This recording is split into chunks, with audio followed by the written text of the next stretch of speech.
विना परवाना शस्त्र आणि एमडी अंमली पदार्थ बाळगणारे आरोपी अंबड पोलीस ठाणे गुन्हे शोध पथकाच्या ताब्यात। याबाबत पोलिसांनी दिलेल्या माहितीनुसार गुन्हे शोध पथकाचे पोलीस हवालदार नवनाथ काकड सागर जाधव यांना मिळालेल्या माहितीने गौरव उमेश पाटील हा त्याच्या साथीदारांसह पाथर्डी फाटा येथे एमडी पदार्थ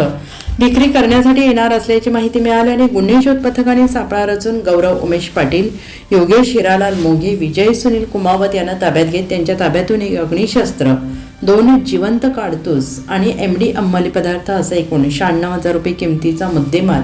जप्त करून त्यांच्या विरोधात अंबड पोलीस ठाण्यात गुन्हा दाखल करण्यात आला आहे। याबाबत सहाय्यक पोलीस आयुक्त शेखर देशमुख यांनी माहिती दिली।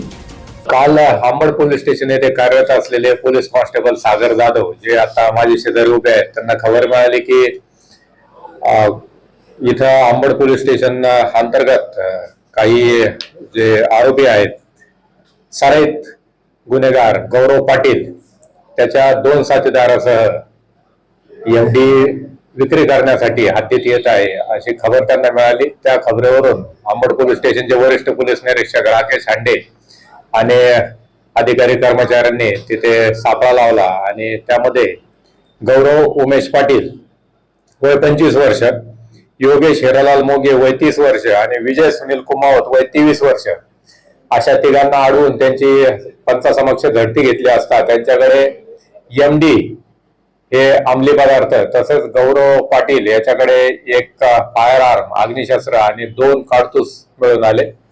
त्याच्यावरून त्यांना ताब्यात घेतलंय, त्यांना अरेस्ट केली, गुन्हा आपण दाखल केला आहे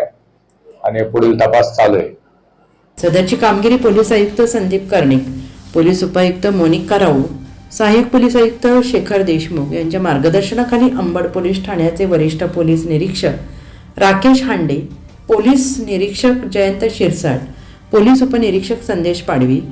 जनकसिंग गुनावत, पोलीस हवालदार नवनाथ काकड, गुन्हे शोध पथकाचे पोलीस अंमलदार राहुल जगझाप,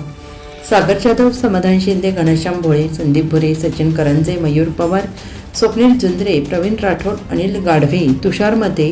दत्ता धिंदळे, विष्णू जाधव, दीपक निकम आदींनी ही कारवाई केली आहे। NCN न्यूजसाठी सचिन दिवटे, नवीन नाशिक।